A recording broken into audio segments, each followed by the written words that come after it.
Lots of light. That is the Astra 150 SL under hood light that we're using. A lot of people ask about that. Of course, we're back on the Avenger.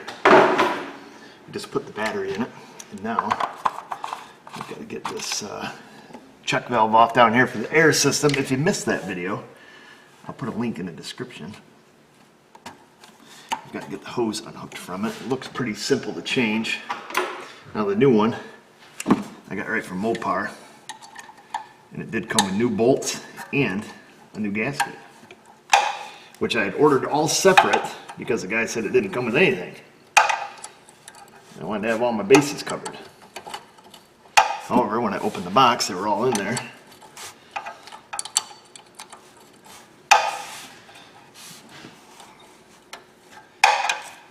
A couple little 8mm, well, I guess they're not 8mm bolts. They take an 8mm wrench, we'll say.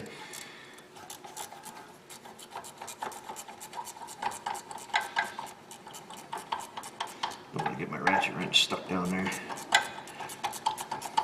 These are non-reversible, so if you run her out, back yourself in a hole, then you're in big trouble.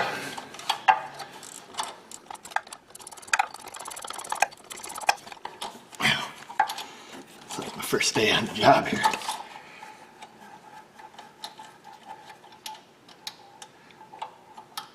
Oh, she's snug.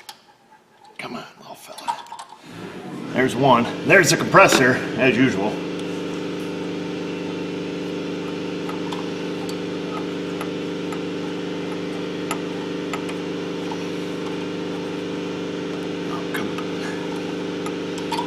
There you go, you hoo-ha.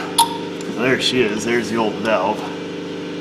Let's get this screw out here. See if I can without dropping it. There's the other screw. I don't know if you guys can see inside the valve or not. Not really much to see.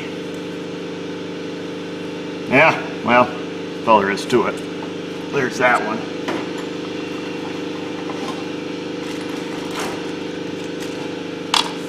Here is the new one. Now we'll scrape off that mounting surface.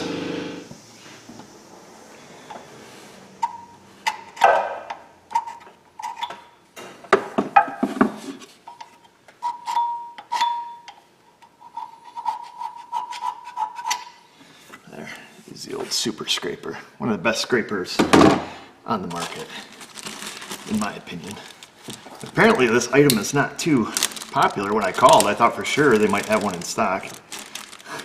That's a sharp blade you got there, fella. Good time for a new one. But he didn't, I had to order it. Expensive little booger. I think that thing was like 90 bucks. Something like that.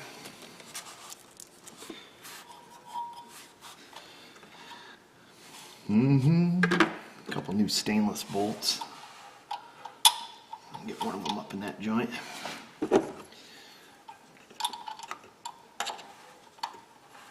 Looks like the same bolts Chrysler uses on their EGR valves, if you guys ever done any of them.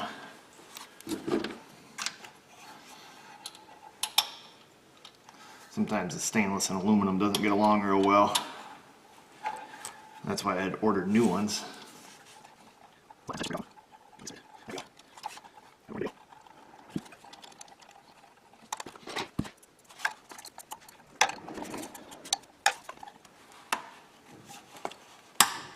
Oh, there we go.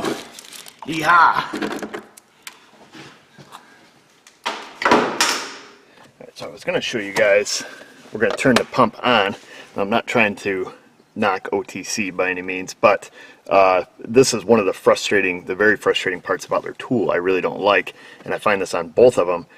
So we're into the secondary air pump, and we can turn it on. So you hear it out there running. So that portion of the test works. Now, in order to verify that this works, we need to look at some data, and it gives us this option to view all data or view select data items. So we go to view select data items. However, they pick the list for you, which oxygen sensors, adaptive stuff, and brake inputs. This is of no relevance to us at all. None of these data PIDs pertain to the air pump except for the O2 sensors. However, this is a key off or key on engine off test only. So this is, like I say, this is one of the frustrating parts. We have a very small data list of whatever the engineers picked for us to use, and obviously we want to look at the mass airflow sensor on the secondary air. So I guess with that being said, we have to switch scan tools. So we'll just use, I like using that tool because it has a big screen on it and it's nice to, you know, display for you guys. But we're going to use a little launch here. Well, what are we working on? A Chrysler. We'll let her get hooked up and see. This one should display our mass airflow. Like I say, if you can have the vehicle running, the upstream O2 sensor is a great data pid to look at.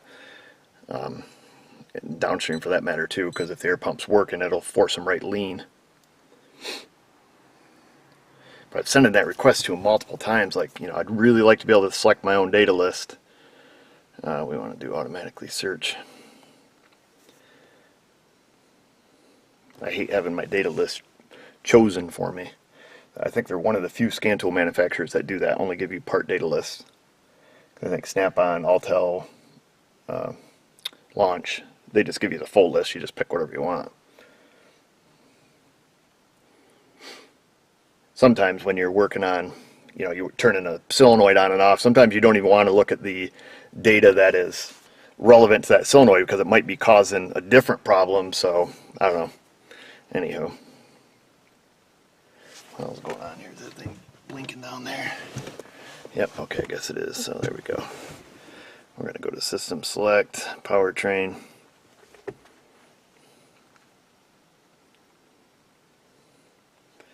What do we got? System Test, maybe?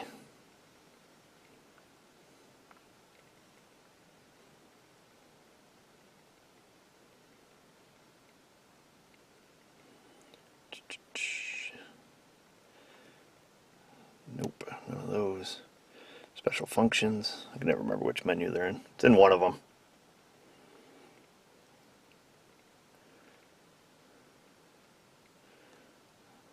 We just did system test, special function, actuator test.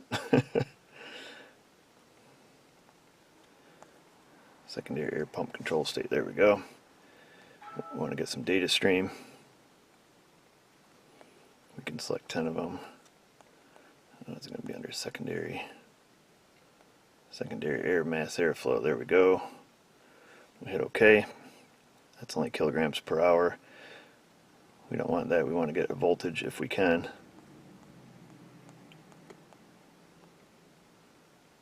There we go. Secondary air mass airflow volts. Alright, we're at 1 volt, and I think we remember last time in the video that was its resting position, or, you know, no airflow. I think it went up to like 3.5 volts or something. Okay, there we go. It just went up to 4 volts, so we know our valve is opening. We'll turn it off here. Should go back down to the 1 volt mark. And there we go. We know our valve's working.